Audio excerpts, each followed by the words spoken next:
لگی ہے پھر صدا ایک بار کہ نظام بدلے گا، مردہ سلطنت کا بس ایک کردار بدلے گا۔ جس قوم کو خود مردہ رہنے کی عادت ہو، وہاں کب کچھ بدلا ہے جو اس بار بدلے گا۔ بسم اللہ الرحمن الرحیم۔ السلام علیکم ورحمۃ اللہ وبرکاتہ۔ جیسے کہ آپ سب جانتے ہیں کہ پورے پنجاب میں بسنت تہوار منایا جا رہا ہے، اور میرا تعلق بھی پنجاب سے ہے۔ میں نے اپنی زندگی میں بہت سی بسنتیں دیکھی ہیں، لیکن کبھی اس تہوار کو منایا نہیں۔ جب اس پر 2005 میں پابندی لگی تھی تو شکر ادا کیا کہ اس گھٹیا تہوار سے جان چھوٹی، کیونکہ یہ تہوار بہت سی اموات کا سبب بنتا ہے۔ اب اس وقت اتنی اویئرنیس نہیں تھی، لیکن آج جب آگاہی اور علم حاصل ہوا ہے تو سوچا کہ ایک سچے داعیہ دین کی حیثیت سے میں سب کو آگاہ کروں، اور میری یہ آواز اقتدار پر براجمان لوگ بھی سنیں کہ یہ تہوار نہ صرف لوگوں کے لیے قاتل تہوار ہے، بلکہ ان کے دین ایمان کا بھی خون کرتا ہے، کیونکہ یہ تہوار منانا نہ صرف اللہ کی شدید نافرمانی ہے، بلکہ یہ گستاخی رسول کا بھی باعث بنتا ہے۔ کیسے؟ یہ آگے چل کر میں آپ کو بتاؤں گی۔ کہتے ہیں کہ بسنت منانا ہمارا کلچر ہے، ثقافت ہے۔ یہ کس نے کہہ دیا آپ کو کہ یہ ہمارا کلچر ہے؟ کسی مسلم معاشرے میں اس نازیبا اور گھٹیا تہوار کو کلچر کا نام دینا یہ کہاں کی سمجھداری ہے؟ جب حکمران مردہ ہو جائے نا تو عوام کہاں سے زندہ ہوگی؟ کسی نے اس کے خلاف آواز اٹھائی؟ کوئی احتجاج کیا؟ کوئی سڑکوں پر نکلے؟ نہیں نا، کیونکہ عوام تو اس کو انٹرٹینمنٹ سمجھ رہی ہے، لیکن اس انٹرٹینمنٹ کے پیچھے آپ کا دین، ایمان، پہچان سب چھن جاتی ہے۔ آپ مسلم ہو کر بھی مسلم نہیں رہتے۔ اس لیے سب سے پہلے اللہ کے فرمان پر غور کیجئے، اور پھر اس تہوار کے پیچھے جو ہسٹری ہے اس پر بھی دھیان دیجئے کہ آپ کہاں کھڑے ہیں۔ اللہ کا فرمان ہے، ان الذین یحبون ان تشیع الفاحشۃ فی الذین آمنوا لہم عذاب علیم فی الدنیا والآخرہ واللہ یعلم وانتم لا تعلمون۔ بے شک جو لوگ ایمان والوں میں بے حیائی کی اشاعت کرنا چاہتے ہیں، یعنی بے حیائی کو تقویت دیں گے اور اس کو عام کریں گے، جیسے کہ بسنت کا تہوار ہے تو اس میں مخلوط محفلیں ہوں گی، ناچ گانے ہوں گے اور شراب نوشی ہوگی۔ آپ یہ سب کچھ سوشل میڈیا پر دیکھیں گے۔ تو جو لوگ اس بے حیائی کو پرموٹ کر رہے ہیں، ان کے لیے دردناک عذاب ہے، دنیا میں اور آخرت میں بھی۔ یقیناً اللہ جانتا ہے اور تم نہیں جانتے۔ پھر سورۃ نور کی ہی 21 نمبر آیت میں اللہ کا فرمان ہے، یا ایھا الذین آمنوا لا تتبعوا خطوات الشیطان ومن یتبع خطوات الشیطان فإنہ یأمر بالفحشاء والمنکر ولولا فضل اللہ علیکم ورحمتہ ما زکا منکم من احد ابدا ولکن اللہ یزکی من یشاء واللہ سمیع علیم۔ اے ایمان والو، شیطان کے خطوط کے پیچھے مت چلو، اس کے راستے پر مت چلو، اور جو شیطان کے خطوط کی اتباع کرتا ہے، اس کے راستے پر چلتا ہے، تو بے شک شیطان تو نافرمانی اور برائی کا حکم دیتا ہے۔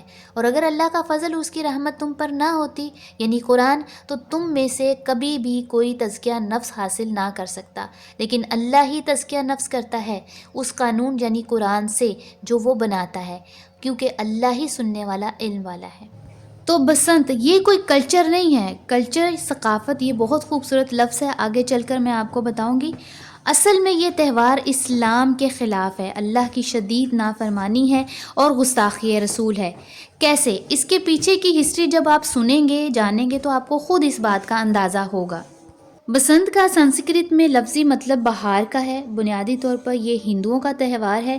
اسے بسنت پنچمی اس لیے کہا جاتا ہے کہ یہ ماگھ کی 5 تاریخ کو منایا جاتا ہے، جو عموماً فروری کے مہینے میں آتا ہے۔ ویدوں میں لکھا ہے کہ یہ سرسوتی دیوی کا دن ہے، جو ہندو مت میں موسیقی اور آرٹ کی دیوی سمجھی جاتی ہے۔ اس دن خوشی منائی جاتی ہے اور سرسوتی دیوی کی پوجا کی جاتی ہے۔ خوشی کے اظہار کے لیے نئے کپڑے پہنے جاتے ہیں اور پتنگیں اڑائی جاتی ہیں اور موسیقی سے لطف اندوز ہوا جاتا ہے۔ ہندوؤں کے دیگر مذاہب کے افراد بھی یہ تہوار ثقافت کی آڑ میں مناتے ہیں۔ جبکہ بسنت کے مخالفین کے مطابق اس تہوار کو محمد سلام علیہ کی شان میں گستاخی کرنے والے ایک شخص سے جوڑتے ہیں جس کا ذکر ایک ہندو مورخ نے اپنی کتاب میں کیا ہے۔ اس مکتبہ فکر کے مطابق بسنت ہندوؤں اور سکھوں کا مشترکہ تہوار ہے۔ ایک ہندو مورخ BS نجار نے اپنی کتاب Punjab under the later Mughals میں لکھا ہے کہ حقیقت رائے باغ مل پوری سیالکوٹ کے ایک ہندو کھتری کا اکلوتا بیٹا تھا۔ حقیقت رائے نے محمد سلام علیہ اور فاطمہ رضی اللہ تعالیٰ عنہا کی شان میں انتہائی گستاخانہ اور نازیبا الفاظ استعمال کیے۔ اس جرم پر حقیقت رائے کو گرفتار کر کے عدالتی کارروائی کے لیے لاہور بھیجا گیا، جہاں اسے سزائے موت سنا دی گئی، اور اس واقعے سے پنجاب کے ہندوؤں کو بہت دھچکا لگا۔ کچھ ہندو افسر سفارش کے لیے اس وقت کے پنجاب کے گورنر زکریا خان کے پاس گئے کہ حقیقت رائے کو معاف کر دیا جائے، لیکن زکریا خان نے کوئی سفارش نہ سنی اور سزائے موت کا حکم سنا دیا اور نظر ثانی سے انکار کر دیا، لہٰذا اس گستاخ رسول کی گردن اڑا دی گئی۔ اس پر ہندوؤں میں شدید صف ماتم بچھ گئی اور ہندوؤں نے حقیقت رائے کی ایک یادگار قائم کی جو کوٹ خواجہ سعید لاہور میں واقع ہے، اور اب یہ جگہ باوے دی مڑی کے نام سے مشہور ہے۔ جس دن حقیقت رائے کو پھانسی ہوئی تھی اس دن شہر میں بسنت تھی۔ اس سے اگلے سال ایک مقامی ہندو رئیس کالو رام کی سرگردگی میں یہاں تمام ہندو اکٹھے ہوئے، انہوں نے پتنگیں اڑائی اور ڈھول بجائے۔ یہ مکتبہ فکر بسنت کو ایک موسمی نہیں بلکہ مذہبی تہوار کے طور پر مناتے ہیں، اور اس کا ذکر پرانی ہندو مذہبی کتب میں آتا ہے۔ پرانی کتابوں کے مطابق پتنگ پر 2 آنکھیں یا دوسری شکلیں بنا کر آسمان سے نازل ہونے والی بلائیں دور کی جاتی ہیں۔ یہ خیالات جنوب مشرقی ایشیا کے کچھ ممالک میں بھی پائے جاتے ہیں، جیسے سنگاپور، تھائی لینڈ وغیرہ۔ بسنت پر دوسرا بڑا اعتراض یہ کیا جاتا ہے کہ بسنت منانے کے نتیجے میں بے شمار قیمتی جانیں ضائع ہو جاتی ہیں، جس کی وجہ سے پتنگ کی ڈور کا گلے پر پھر جانا ہے، کچھ بچے پتنگ بازی کرتے ہوئے چھت سے بھی گر جاتے ہیں، اور کچھ ان گولیوں کا نشانہ بن جاتے ہیں جو پتنگ باز چلاتے ہیں۔ انہی وجوہات کی بنا پر ہر سال بسنت کے موقع پر پاکستانی عدالتوں میں اس تہوار کے خلاف مقدمات بھی درج کیے جاتے ہیں، اور کبھی کبھار تو پتنگ بازی پر پابندی بھی لگا دی جاتی ہے۔ بسنت ایک شیطانی تہوار اس لیے بھی ہے کیونکہ اس میں فضول خرچی عام ہوتی ہے۔ اللہ کا فرمان ہے وَآتِ ذَا الْقُرْبَى حَقَّهُ وَالْمِسْكِينَ وَابْنَ السَّبِيلِ وَلَا تُبَذِّرْ تَبْذِيرًا، اور قرابت داروں کو، مسکینوں کو اور مسافروں کو ان کا حق دو اور فضول خرچی مت کرو۔ پھر اللہ کا بہت زبردست فرمان ہے ان المبذرین کانوا اخوان الشیاطین وکان الشیطان لربہ کفورا، بیجا خرچ کرنے والے، فضول خرچی کرنے والے شیطان کے بھائی ہیں، اور شیطان اپنے رب کا بہت بڑا ناشکرا ہے۔ لہٰذا بسنت جیسا تہوار جس میں فضول خرچی انتہا کی ہوتی ہے، اس کو شیطانی فعل تو کہا جا سکتا ہے، لیکن یہ کلچر یا ثقافت ہرگز نہیں۔ لفظ ثقافت کو سمجھیے۔ ثقافت جس کا 6 حرفی مادہ ہے ص ق ف، اور اس کے معنی ہے درست کرنا کے، تیر کو سیدھا کرنے کے۔ جنگ و جدل کے معنوں میں بھی یہ آتا ہے۔ بنی ثقیف عرب میں جنگجو قبیلہ کو کہتے تھے۔ الثقاف اس آلہ کو کہتے ہیں جس سے نیزوں کو سیدھا کیا جاتا ہے۔ اب غور کریں تو انسان کو سیدھا کرنے والی جو کتاب ہے وہ قرآن ہے، لہٰذا قرآن کے اندر ہماری ثقافت موجود ہے جو انسانوں کو سیدھا راستہ دکھاتی ہے۔ بسنت جیسے بیہودہ تہوار کو ثقافت نہیں کہا جا سکتا، یہ صرف اور صرف پیسہ، وقت اور آپ کے ایمان کی بربادی کا سبب ہے۔ ثقافت کسی معاشرے کے لوگوں کے زندگی گزارنے کے طور طریقے، رہن سہن، لباس، اقدار، یہ سب چیزیں اس میں شامل ہیں، اور یہ کسی بھی معاشرے کی شناخت کا بنیادی جزو ہے۔ ہماری شناخت کیونکہ قرآن سے ہے، لہٰذا ہماری ثقافت بھی قرآن سے جڑی ہے۔ مومنین کا تمدن، رسم و رواج، تہذیب و ثقافت آفاقی اللہ کی آیات کی اتباع میں ہے۔ یہ علاقائی نہیں ہے، قرآن سے باہر نہیں۔ جو باہر ہیں یہ جہالت ہے، اور جب تک ہماری اس جہالت سے جان نہیں چھوٹے گی، نہ تو ہم ربانی ہیں اور نہ ہی ہمارے معاشرے میں امن قائم ہو سکتا ہے۔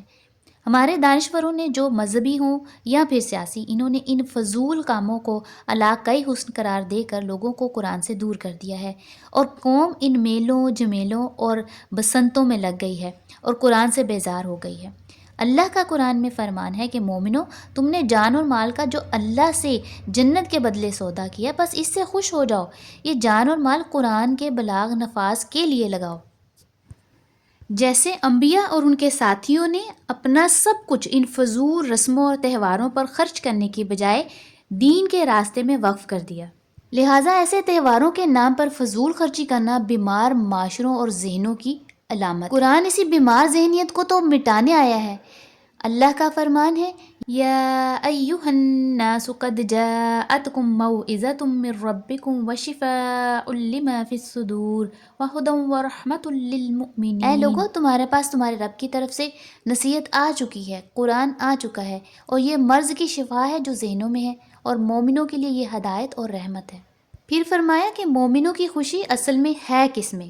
اللہ کا فرمان ہے، قُلْ بِفَضْلِ اللَّهِ وَبِرَحْمَتِهِ فَبِذَلِكَ فَلْيَفْرَحُوا هُوَ خَيْرٌ مِّمَّا يَجْمَعُونَ۔ کہہ دو اللہ کا فضل اور اس کی رحمت یعنی قرآن، بس اس کے ساتھ ہی مومنوں کو خوش ہونا چاہیے، یہی بہتر ہے اس سے جو وہ جمع کرتے ہیں۔ تو ثابت یہ ہوتا ہے کہ مومن کی خوشی تو ہر صورت قرآن کے ساتھ جڑی ہوئی ہے۔ جس تہوار کے ساتھ گستاخ رسول کا واقعہ جڑا ہو، جو قرآن کی آیت تبذیر کی نفی کر رہی ہے، جو اللہ کی واضح نافرمانی ہے، جو ایک ہندو قوم سے مشابہت کی مثال ہے، جو کسی بھی جان لیوا حادثے کا تہوار ہے، ایسا تہوار ایک مسلم کیسے منا سکتا ہے؟ ایسا تہوار کسی مسلم کے لیے خوشی کا باعث کیسے بن سکتا ہے؟ یہ تہوار منانے سے پہلے سوچئے، کون ہیں آپ؟ ہندو ہیں، گستاخ رسول ہیں، قرآن کے دشمن ہیں، یا اللہ کی نافرمان قوم ہیں؟ کون ہیں آپ؟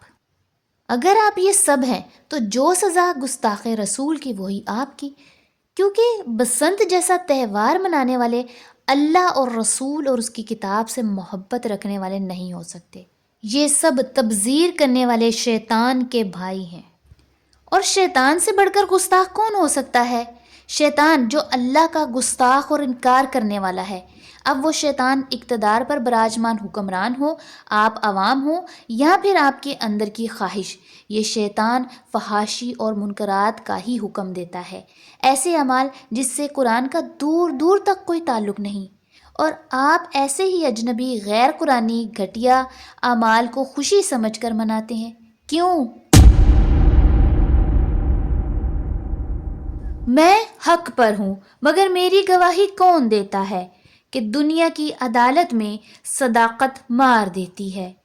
سر محفل جو بولوں تو زمانے کو کھٹکتی ہوں میں، رہوں میں چپ تو اندر کی بغاوت مار دیتی ہے۔ انشاءاللہ نئی ویڈیو کے ساتھ میں جلد حاضر ہوں گی۔